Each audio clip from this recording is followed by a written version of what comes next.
माननीय शिक्षा मंत्री जी के पास बात अपने रखें, तो सबसे पहले उनकी आपत्ति थी कि भाई 5 अगस्त, 14 अगस्त, 28 अगस्त को इतने बड़े वार्ता हमने किया, 4 घंटा 5 घंटा लंबा वार्ता चला और आपका बात वहाँ पर नहीं आया। इससे वो काफ़ी दुखी थे। हम लोगों ने कहा कि भाई हम लोग लगातार ये मांग कर रहे थे कि हमारे प्रतिनिधिमंडल को इसमें शामिल किया जाए। उस समय न सरकार हमारी सुनी न विभाग हमारी सुनी। आज अगर शामिल कर लिए होते 2 सदस्य का तो हम लोगों को आंदोलन भी नहीं करना पड़ता और आपके समक्ष आना भी नहीं पड़ता। तो उन चीज़ों को हम लोगों ने क्लियर किया कि भाई क्यों हम लोग दोबारा आंदोलित हुए हैं। उन्होंने कहा कि नहीं हम लोग समझौता कर लिया। बोले समझौते में टेट पास का कहीं कोई जिक्र ही नहीं है, तो टेट पास का कहाँ से अलग से जिक्र होगा। बोले अलग से जिक्र है, 9 जून 2020 में अलग से जिक्र है, महाधिवक्ता के परामर्श में अलग से जिक्र है। तो तमाम चीज़ों को देखने के बाद काफ़ी जदोजहद थी। इस बात को हम लोग भी ऑन कैमरा स्वीकारते हैं कि चैलेंजेस हमारे साथ थे। ऐसा नहीं कि हम गए और शिक्षा मंत्री जी हमको स्वीकार कर लिए कि 1 सप्ताह के बाद बुलाएंगे। चैलेंजेस थी, उन काफ़ी जद्दोजहद हुआ। उसके बाद तय हुआ कि जो पूर्व के टीम के साथ जिस प्रकार से बात किए थे वैसे ही तरीका आपके साथ भी होगा। 1 सप्ताह के बाद फिर से आपके 5 सदस्य को बुलाएंगे। अभी आप जो आए हैं अधिकृत रूप से नहीं है। अधिकारी वार्ता 1 सप्ताह के बाद होगा। 1 सप्ताह के बाद अधिकृत रूप से 5 सदस्य शिक्षा मंत्री से बात करेंगे और उस दिन तय होगा कि आधिकारिक वार्ता हमारी कब होगी। अच्छा, पदाधिकारी के साथ। आज अनाधिकृत रूप से गए थे तो उन्होंने कहा कि अनाधिकृत रूप से सिर्फ आपकी बातों को हम सुनेंगे, कोई डिसीजन नहीं लेंगे। प्रोटोकॉल के तहत वो काम कर रहे हैं, अनुभवी हैं, उनके अनुभव का हम लोग सम्मान करते हैं। हम लोगों को काम होने से मतलब है, हम लोगों को उनके प्रोसेस से कोई विशेष कोई लेना देना नहीं है। उसको हम लोगों ने स्वीकारा कि ठीक है आप जिस प्रोसेस से आगे बढ़ना चाहते हैं हम लोग स्वीकार कर रहे हैं।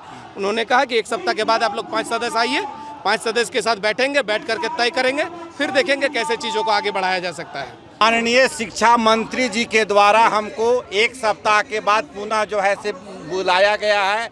बहुत जो है से सकारात्मक बात हुआ और हम लोग को माननीय मंत्री जी पर विश्वास है। उन्होंने साफ कहा कि जो संघर्ष मोर्चा के लोगों ने बात किया उन्होंने एक भी ऐसा बात नहीं किया। हम लोगों ने उनको पेपर जो है से दिया, वह जब वह पेपर का अध्ययन किए के खंडवाल के द्वारा स्पष्ट जो है से उसमें लिखा हुआ है कि टेट पास शिक्षकों को वेतनमान दिया जा सकता है। पढ़ने के बाद माननीय शिक्षा मंत्री महोदय काफ़ी सकारात्मक देखे और वे बोले कि हम आपकी मांग को पूरा करेंगे। 1 सप्ताह के हमको आप दे समय, हम जो है से आपके प्रतिनिधि को जो है से बुलाकर पुनः बात करेंगे। तो क्या उनकी बात को आप मान गए? वे हमारे गार्जियन हैं और हमारी तमाम तरह की मांग मानी गई है और मुझे पूर्ण विश्वास है कि जो है से शिक्षा मंत्री हमारी मांग को देर सवेर समझेंगे और हम लोगों को वेतनमान देंगे। क्या मांग था? बस हम लोगों का मांग है समायोजन, और जो हम लोगों ने परीक्षा दिया है वह 10 बरस का जो व्यवस्था है, 20 साल से हम लोग जो है से पढ़ाने का काम कर रहे हैं और जो व्यक्ति 20 साल से पढ़ाने का काम करे उसके लिए अगर आप नियम लगाते हैं 10 साल के तो वह किसी भी रूप में मान्य नहीं था। माननीय शिक्षा मंत्री उसको भी देखे और जो है से किया अध्ययन, कहे कि मैं तमाम तरह की आपकी जो बात है उसे समझ रहा हूं। हमारे जो है से पेपर के माध्यम से उन्हें दिखाया गया, जो भी जो है से 9 जून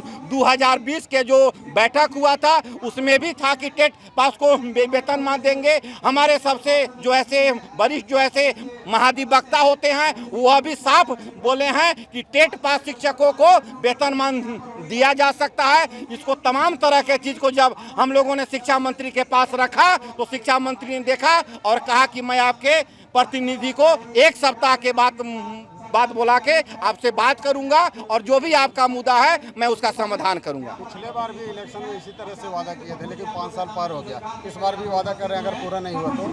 सर अगर पूरा नहीं हुआ तो जो है से आंदोलन से कोई हमें रोक नहीं सकता है। आज तक जो भी हमें मिला है आंदोलन के द्वारा ही मिलेगा और अगर सरकार हमारी शिक्षा मंत्री बात नहीं सुनते हैं तो ऐसे जगह जगह पर सरकार की व्यवस्था को रोक दी जाएगी और इनको जो है से पूरे क्षेत्र में जो है से हम लोग विरोध करेंगे, क्योंकि यह सरकार हमसे वादा करके आई है कि आपको वेतनमान देंगे तो यह सरकार को देनी ही होगी। अपना नाम बताइए। मिथिलेश उपाध्याय, प्रदेश अध्यक्ष, झारखंड।